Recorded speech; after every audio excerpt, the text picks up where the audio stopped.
I could easily say that my childhood life is the most interesting story I would ever have. What happened back then were a series of unusual highlights, despite of living in a very small city.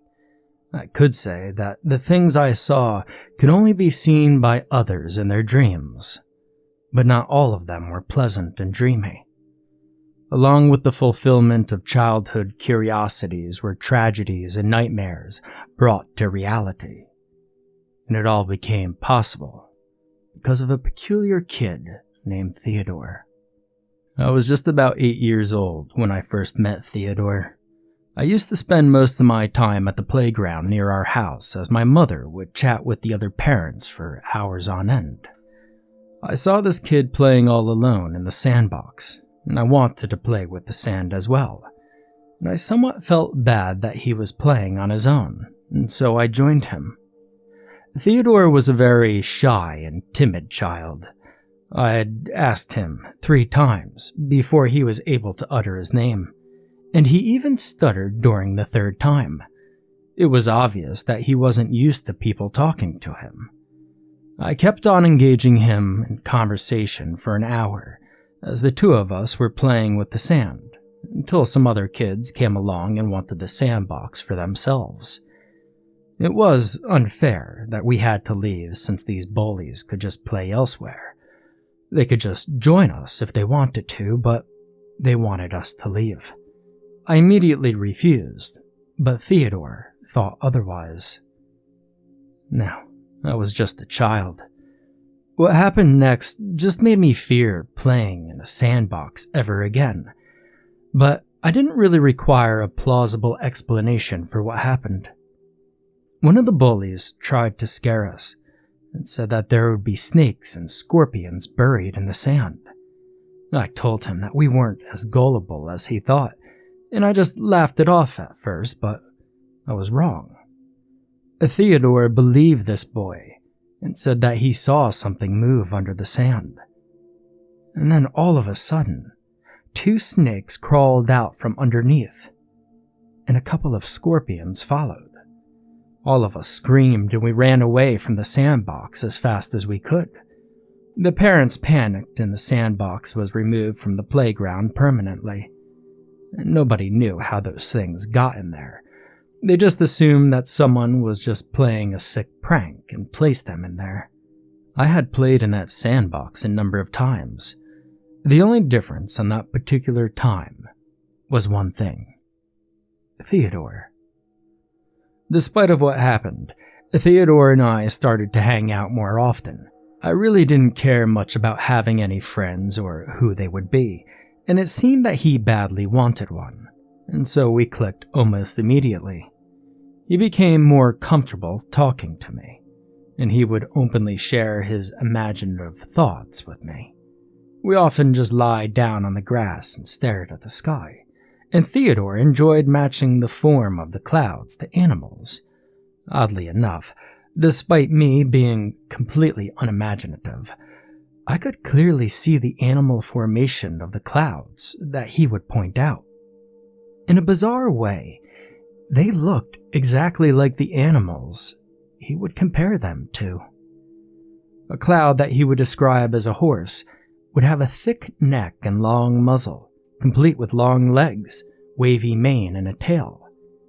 It would be pretty stupid for a person not to see it as one. There was a time that I jumped back on my feet when he said that he saw a 4-winged bird flying behind the clouds. And I was almost certain that I actually saw it. Whatever it was that he would say he saw, no matter how odd or rare or even impossible, I would see it as well. It took me a while before my young mind realized what was actually going on. If it wasn't for the flock of red crows, the 2-tailed raccoon, and the talking owl, I wouldn't have considered the possibility of why these odd things were appearing whenever I was with Theodore. Contrary to a logical sense of thinking of a mature mind, my innocence actually helped me figure out that it was him who was making these creatures come to life. All he needed to do was believe in them, imagine that they were there, and it would appear. I tried to explain it to him several times, since we were in danger for a few instances when his imagination ran wild, but it was hard to make Theodore understand the situation because of his intellectual disability. He would just smile at me and nod his head. Then he would end up just fooling around even further. It wasn't always weird and bad, though. I should confess that I have used his gift for my childish, selfish desires once in a while. All I needed to do was suggest to Theodore that it would be awesome if we would see a 6-layered, double-coned ice cream carefully laid out on the bench at the park. We would both have a free cold treat whenever we wanted. We never had to spend a dime for our treats, and we always made some of our bullies pay for their naughty deeds. My peculiar friend's ability was quite convenient, to say the least. Now, I tried to tell my mother about the gift that Theodore had. I was scolded several times because of our random encounters with non-existent creatures. I once came home covered in mud when we were chased by an overly friendly, laughing boar. And sadly, she never believed me. I guess nobody would. When she finally had it, she ordered me to stop seeing him. When I went back home with several scratches on my legs and arms, as my clothes were all dirty and torn. There was one time where we were chased by a feral 3-eyed cat when I told Theodore a story which a character with the same traits was a part of it. It was then when I realized that his mind could be easily overwhelmed by his fears. Most definitely, Theodore should not be influenced with something that could put us in serious danger. However, it was inevitable that his thoughts would be influenced by the things and people around him, and make him think of something far from childish imaginations like animal oddities that we both rather enjoyed. I was around 12 years old by then, and I was the kind of child that would sneak out just to play with a friend. I didn't know better.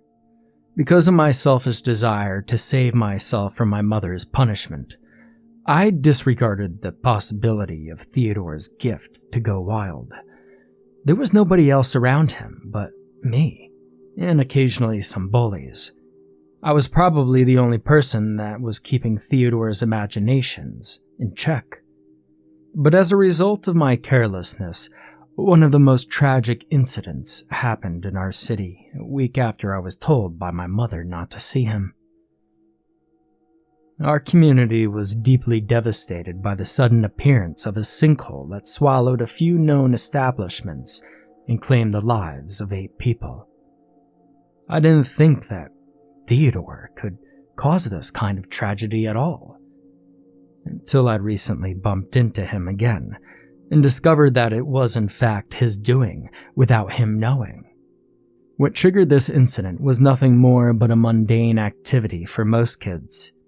He just randomly saw some news on the television about the appearance of a sinkhole in a different country, so he must have just imagined that we had the same thing here in our small city. I finally realized the potential threats of letting Theodore's mind let loose. I wasn't old enough to convince anybody about this matter, but I was old enough to know that I had to do something. I would usually sneak out of my school just so that I could look after Theodore, and I knew that stopping him from thinking or just seeing something that might cause another tragedy was far more crucial than my studies. When I went to his place for the first time, I immediately realized that his parents were well aware of their child's remarkable gift.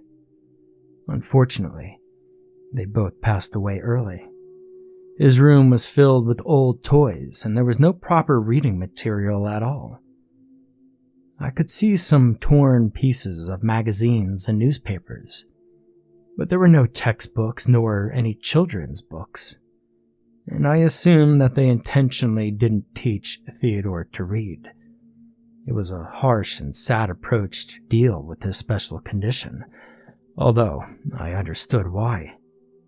The only person that was looking after him was his older grandmother, who could barely walk, but she rarely entered his room, so it wasn't exactly well kept.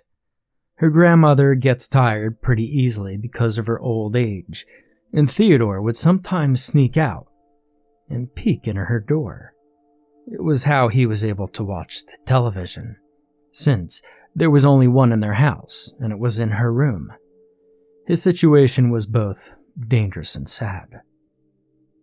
He introduced me to her grandmother once, and I could see the despair and misery in her eyes, and I could feel that he was in desperate need of mutual care. I was merely a young boy who was already doing his best that I could do to help, but it was obvious that my help was far from enough. And aside from his position in life, he wasn't exactly experiencing the same maturity that was slowly happening to me. Since we were 9, he always acted like a 6-year-old, and he really didn't change at all in the last few years. The sinkhole wasn't the last of the tragedies that Theodore's gift manifested. It was just impossible for me to restrain his thoughts, and I couldn't watch over him all the time. There was a time when a group of grizzlies came out of nowhere and attacked an active market at the same time. We weren't even near any forest where bears could possibly live in. Luckily, nobody was seriously harmed. The bears just disappeared before the animal control arrived, and nobody knew where they ran off to. A few days later, we were hit by a heavy storm that destroyed a number of properties. No other place experienced this natural calamity aside from us. It seemed that Theodore's imagination could only reach the place that he knew, and since this small city was the entire world to him, everything he thought of only happened here. I can only imagine the worst if he was able to see the world beyond the city. Up to that point, Theodore's imagination was limited to the things that he saw or heard, which were probably mostly from the television when he manages to peek inside his grandmother's room. His fears were limited to natural disasters and wild animals on the loose, and I thought that it couldn't get any worse than it already was. But I was wrong. Because of these unfortunate events, people believed that the place was cursed and they began to move out. The houses were sold cheap, not only to get out of them, but as a desperate move to keep some businesses going. So a few new families actually moved in, despite the rumors about the curse. Ironically, we started to hang out around the sinkhole that Theodore created, since there was rarely people in that area. The place looked pretty much deserted. Superstitious individuals somewhat linked the sinkhole to the unfortunate incidences, since they happened after it appeared, so they avoided it. As for Theodore and I, it gave us a spot to roam about freely. It was where we met another oddball that moved in with his family. He was a 13-year-old boy named Martin, and he was deeply fond of horror stories. Needless to say, a kid with a big arsenal of scary tales, and an autistic boy who could probably believe them and could actually make them appear, is a perfect formula for a hellish nightmare. Now, I tried to get Theodore away from Martin, who was being genuinely friendly for some reason, but no matter where we went, we often ran across him, as if these two were destined to meet. I just simply couldn't be with Theodore for 24 hours each day. It would be troublesome if my mother would figure out that I was barely attending school and ground me. With a little time that I wasn't with him, Martin was able to slip into the scene and became friends with Theodore behind my back. And just as I expected, the paranormal horror had entered the city just a few days after they spent some time together. There were rumors that shadow people were visiting houses at night. Including me, most of the neighborhood could sense that there were mysterious entities lurking in the dark. They never really hurt anyone, but the constant feeling of uneasiness and that someone was watching you, yet you couldn't really see who or what it was, brought a number of sleepless nights. Everybody just couldn't shake off the fear despite of not being able to identify what it was we were scared of, and it was mentally exhausting. For those who lived closest to the hole, the shadow people were not the issue that bothered them the most. They said that they could hear some faint grumblings coming from below. This dormant threat has put everyone on edge. There was no doubt in my mind that these were caused by Theodore, fueled by the stories from Martin. I had to do something before he could bring whatever it was in the hole up to the surface. I wanted to tell Martin about Theodore's gift, or rather a curse, but I doubted that he would even believe me. I could think of a few ways how I would get him to believe, but what would happen to Theodore then? I feared what Martin might do with this information. The city was already in shambles and the community was desperate for a solution. What would happen if they had one person to blame for all the bad things that occurred? Theodore would surely suffer, and I was doing what I could to not let that happen. Worried that another of Martin's horror stories might come to life, I snuck out of the house at night, and I was supposed to go straight to Theodore's house. But then I heard the grumbling noise that people talked about as I got close to where the hole was. Out of curiosity, I decided to go and check it out. What I saw there was the most terrifying thing that I had seen my entire life. There was a giant hand that was reaching up from the hole. Luckily, nobody ever goes there at night. I was pretty far from the hole, but I could clearly see it. It was running its palm around, feeling the ground for anything or anyone that it could grab.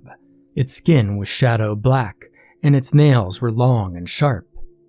Needless to say, I ran away as fast as I could and headed to Theodore's house in hopes that I might be able to stop this nightmare. I decided that I should tell Martin to stop telling his stories to Theodore no matter what. If I had to harm him so that he would listen to me, well then I was willing to do so. But unfortunately, I was a little too late.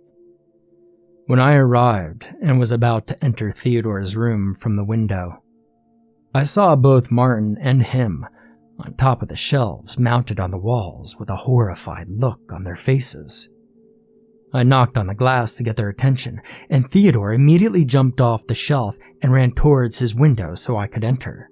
Just when Theodore's feet touched the floor, Martin screamed for Theodore to jump back onto the shelf. A few feet away from the window, a long, monstrous arm stretched from under Theodore's bed, and it grabbed his leg. After seeing what was happening, I broke the glass and forcibly entered the room to help Theodore, that was hanging on to the braces of his bed for his life. I asked Martin to help me out as I tried to pull Theodore back out with every ounce of my strength, but he was completely terrified and utterly useless. He just stared as everything was going on and just pointed under the bed. When I turned my head to see what he was pointing at, I saw a glowing pair of eyes staring back at me. This sight shocked me and made me lose my balance. I dropped on the floor as I unconsciously let go of Theodore's hand out of fear that it might get me as well. I failed to save him. This thing pulled him in completely until his scream diminished and completely vanished. Seeing the opportunity, Martin immediately jumped through the window and fled. I was so pissed at him that I wanted to run after him and beat him up, but I had to save Theodore first. This poor innocent boy had lost his control over his imagination, and it was fueled even further when Martin showed up. He became a victim of his own mind, and my efforts weren't enough to make a difference. I couldn't say that I completely understood him. I did what I could to be by his side, yet I felt like I didn't really play my part well. When I tipped off his bed and pulled out the mattress to look for him, there was nothing on the floor but a pile of old clothes and toys. As I looked for any trace of him, I saw a collage composed of different facial features cut out from magazines and newspapers. Theodore made a picture of a boy. Perhaps he was driven by his desire for company and imagined an image of whom he could call a friend. And that boy in the picture that he made was me. After that night, I never saw Theodore nor Martin again. The horrors and tragedies that haunted the city for a long time had stopped. The situation gradually got better for everyone, and the city slowly recovered. As for me, I would forever question my existence since the purpose of my life was no longer around. I matured and had a family of my own, but I could never really say to anyone how I came to be. I decided to live a normal life, and I'm forever grateful for the friend who made me. This peculiar kid I met in the sandbox, named Theodore.